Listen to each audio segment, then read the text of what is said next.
we're an organization that is ultimately about understanding and having high quality, agile conversations about the employee experience. And that has its origins in employee surveys, engagement surveys, but is now spanned into many other forms of employee listening and dialogues.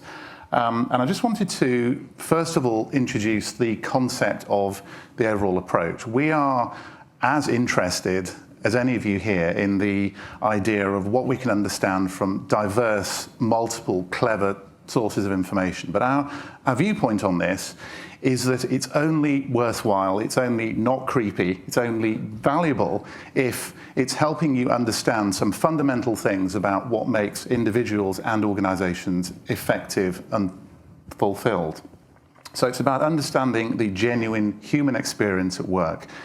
It remains true, as it's always been, that highly effective individuals are those who have a sense of meaning, of purpose, feel cared about, feel heard and involved. And so everything that we want to build and understand from AI, from multiple sources of information, is still directed to that purpose, is how can we understand, advance and make better use of those aspects of what people need and want. And so our overall approach is basically built on the idea that these things, what it is that makes individuals fulfilled and authentic and happy, and what makes organizations effective, are effectively complementary things and not in any sense in conflict. And organizations are good at saying that they get this and buy into it. People will always say that people are their greatest asset. But if that's really true, what other business critical metric are organizations happy to leave a year and not measure and understand? And it's still true that a lot of organizations only engage in this kind of listening on an annual or even less often basis. And so that makes me suspicious that although people feel it's important, feel that they should say it's important, and probably suspect at some background level that it genuinely is, that there's some barrier. Is it that they're fearful? So if they listen and have a conversation that's entirely honest, they won't like what they hear? Is it just that it's too hard? It feels disconnected from their everyday lives? Is it just that they feel that they lack the appropriate skills? And I suspect, in fact, it's a combination of all of those things. And so what we're about is seeking to inspire and enable everybody, including leaders and managers, to have genuine, engaged conversations all the time, not as a separate, disconnected part of their lives, so it's done and they can then go back to their actual work, but such that it is truly a part of their lives as managers and leaders. So when we talk about the concept of people success rather than talent management, what we mean is that organizations, not just optionally, can only be effective if they genuinely are having a constant, agile conversation about what people are experiencing. So it's about people, not the abstract idea of talent. But interestingly, what we still hear from our research is that, and we spend on average, this I think is a conservative estimate, 90,000 waking hours of our lives at work over our lives. And often it feels like even more than that, I think.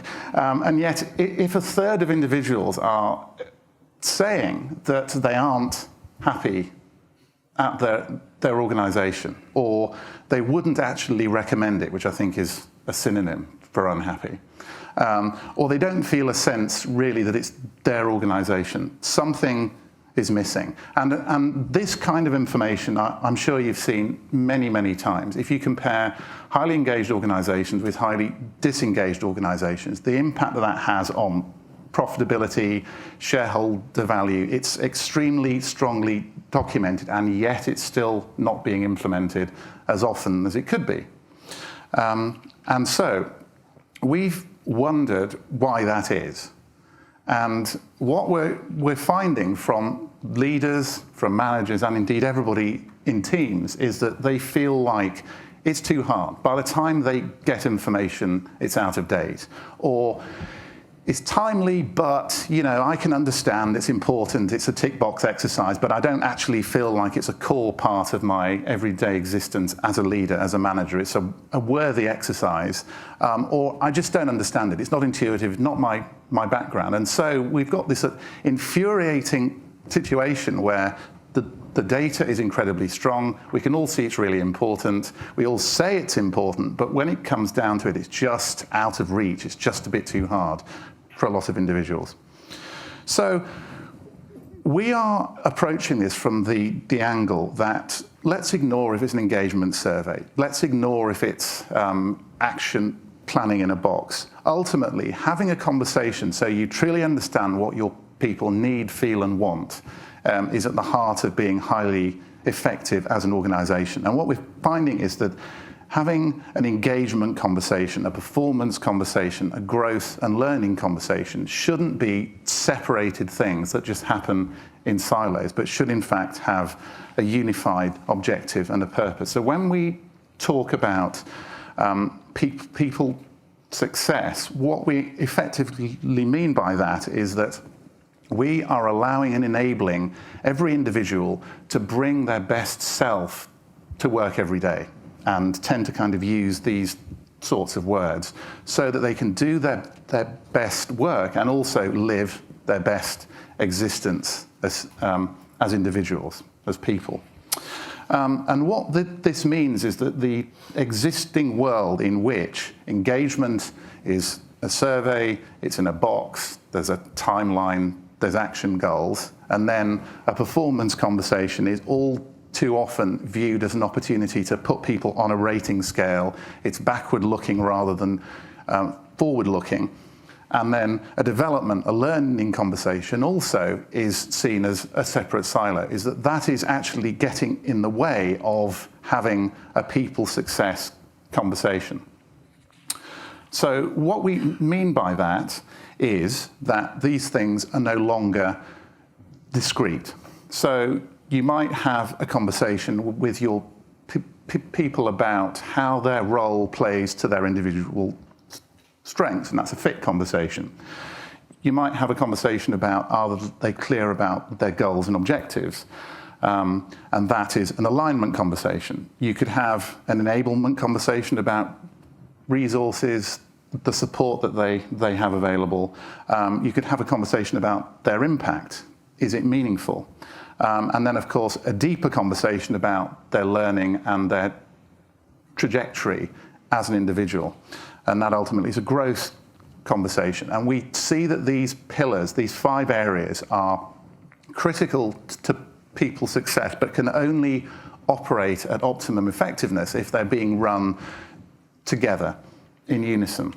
Now, we're almost out of time, so obviously I'm not going to spend huge amounts here on what each of these components actually entail. All I will emphasize here is that we are building a platform in conjunction with LinkedIn, who now owns us, which means that we're able to build effectively an ecosystem of nudges so that there's a clear path, which is structure, so that we are guided, which is the focus, and so that we can keep moving, and that's where the habits are built. And what this effectively means is that if we first understand the decision points in an organization's year, be it about comp, talent, strategy, workforce planning, sales, forecasting, etc., if we can understand when those things are occurring, what human feedback and conversations are important so that those things can be built on a combination of organizational goals and human goals, and then ensure that the feedback and the dialogue is occurring at the right time so that they can enhance and inform all of those processes. So we'd be delighted to continue that conversation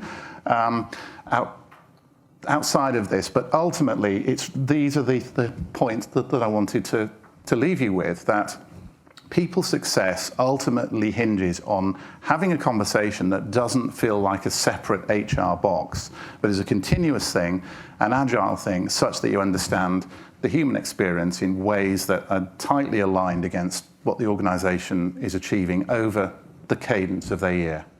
Thank you very much indeed.